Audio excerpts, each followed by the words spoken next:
উত্তরপ্রদেশের ফারুকাবাদে এক বড়সড় বিমান দুর্ঘটনার হাত থেকে বরাত জুড়ে রক্ষা পেলেন যাত্রীরা। অবতরণের সময় একটি চার্টার্ড বিমান রানওয়ে থেকে ছিটকে পাশের ঝোপে গিয়ে পড়ে। বিমানে এই সময় 4 জন যাত্রী এবং 2 জন পাইলট ছিলেন। সৌভাগ্যবশত এই ঘটনায় সকলে অক্ষত এবং সুরক্ষিত আছেন বলে জানা গেছে।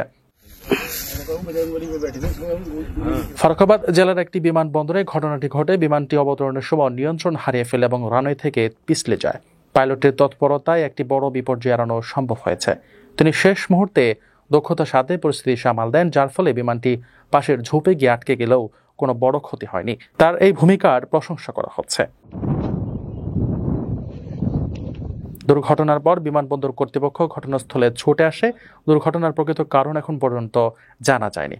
তবে যান্ত্রিক ত্রুটি বা পাখির ধাক্কার মতো কোনো কারণে এই ঘটনা ঘটেছে কিনা তা খতিয়ে দেখা হচ্ছে।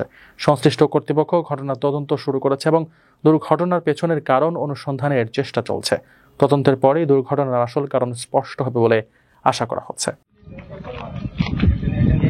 আপনার স্বপ্নগুলো আকাশ ছবি প্রবাসীর হেলিকপ্টারের মাধ্যমে বিয়ে, জন্মদিন অথবা যে কোনো বিশেষ প্রয়োজনে হেলিকপ্টার ভাড়া করতে যোগাযোগ করুন স্ক্রিনে দেয়া নাম্বারে। প্রবাসীর হেলিকপ্টার, নিরাপদ ও সাশ্রয়ী বাহনের বিশ্বস্ত নাম।